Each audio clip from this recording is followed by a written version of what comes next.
Stephanie White highlights Aliyah Boston as Fever's leader after Caitlin Clark's injury.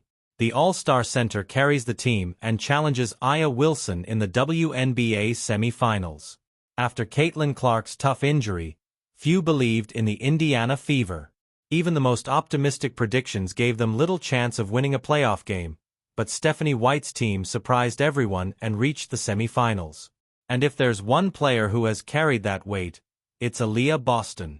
Indiana's season was marked by injuries. In addition to Clark, the team lost Sophie Cunningham, Ari McDonald, Chloe Bibby, and Sydney Colson, which severely weakened the defensive rotation.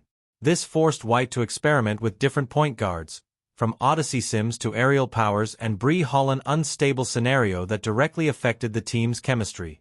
In the midst of that instability, Boston stepped up to the challenge.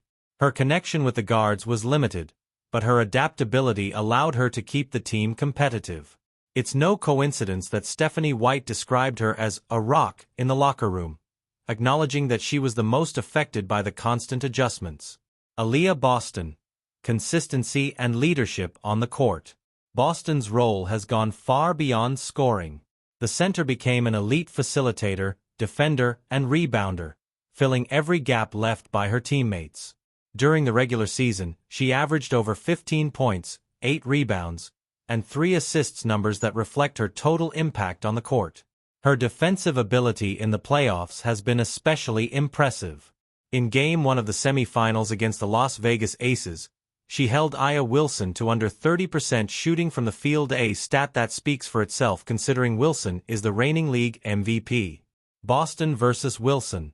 A matchup that defines the series. The battle under the rim between Boston and Wilson is the key to this series. In the second game, Wilson adjusted her strategy and finished with 25 points and 9 rebounds. But Indiana showed that if they can disrupt her rhythm, they have a real chance to advance. Boston explained her approach simply, "I just try to be a little annoying, to make sure she feels my presence on every play." That defensive intensity, combined with her tactical discipline, could make all the difference. Indiana's finals dream is still alive. Without Caitlin Clark on the court, the Fever need Aliyah Boston to continue being the wall that stops Wilson. The Aces rely heavily on their star, and if Indiana's center keeps up the pressure, the chances of her team returning to the WNBA Finals after many years are more real than ever. Aliyah Boston is not only Indiana's quiet leader, she's also the hope of a team that, against all odds, is still fighting for glory.